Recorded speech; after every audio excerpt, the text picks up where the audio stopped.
Hello friends, welcome to my thoughts on World War III.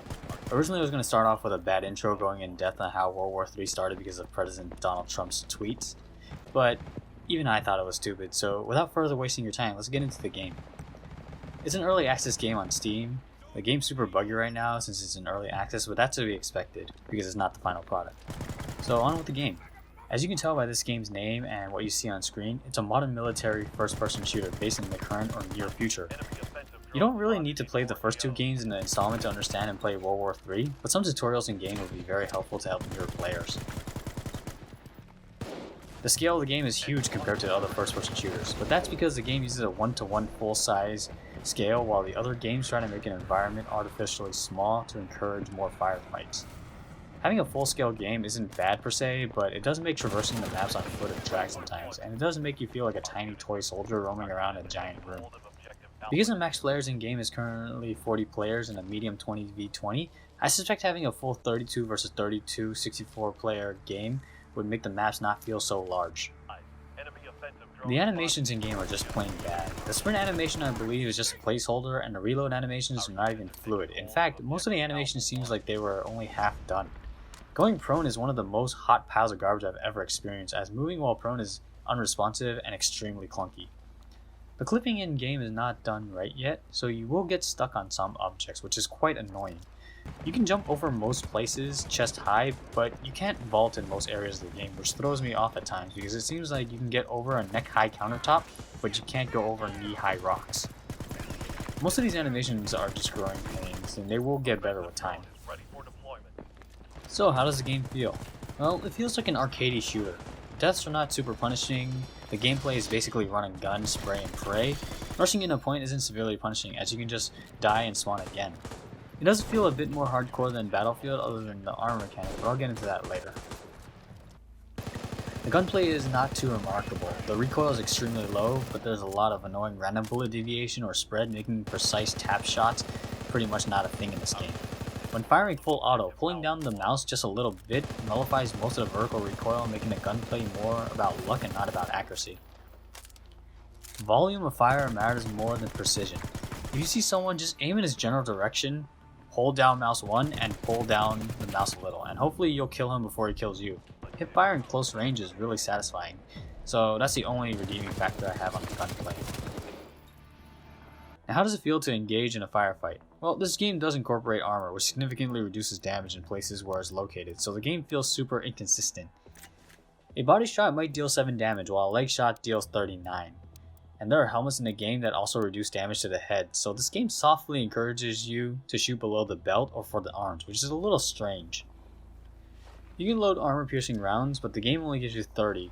A good thing you can set down an ammo bag to get more back, but this does take time and you can get shot while doing it, so I don't recommend doing it all the time. I honestly don't know if AP rounds do more damage to armor and less to flesh, because the ping is so horribly high in the game servers that killing people is super inconsistent, and the problems can range from a multitude of reasons, such as armor, ping, or having the game being really laggy and unoptimized. Other than the armor aspect of the game, it plays like your typical generic modern military shooter. The random deaths are beyond infuriating. There needs to be some sort of kill cam to show you how you died, because the majority of times I'm just dumbfounded on how I get obliterated instantly. The other thing I hate is when you spawn in and die instantly. It should spawn me near a point when it's being attacked, not into the enemy's bullets.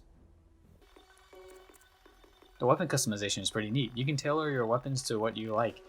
The menu to customize your weapons is pretty clunky, and the modifications are lost when you choose a different weapon unless you save that weapon as a configuration. Also, vehicles can be modified to your liking, but if you want to modify it again, you have to start from scratch. Lots of the items have very poor or placeholder descriptions, so you either have to know how it works or test it out in-game. Testing stuff out in-game wouldn't be a problem, but the game doesn't have a shooting range yet, so seeing how a bipod or a foregrip affects your sniper rifle is a hassle. These are just some of my thoughts on the game. Now for some exciting top-of-the-line gameplay from yours truly.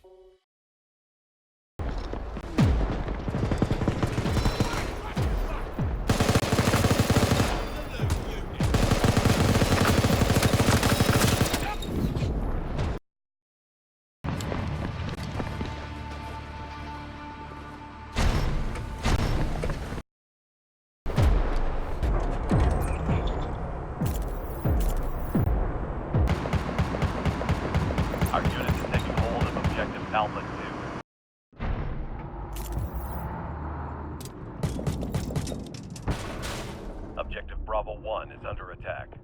Eyes, our artillery is commencing fire. Objective Bravo 2 is under attack.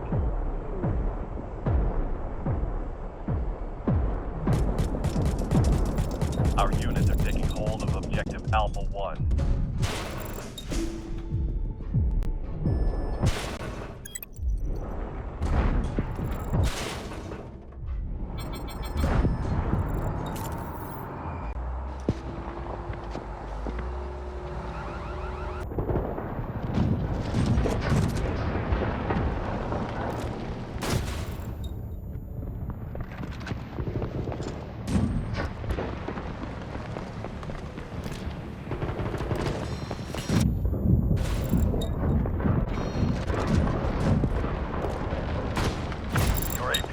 Ready. Our units are taking hold of Objective Alpha 1.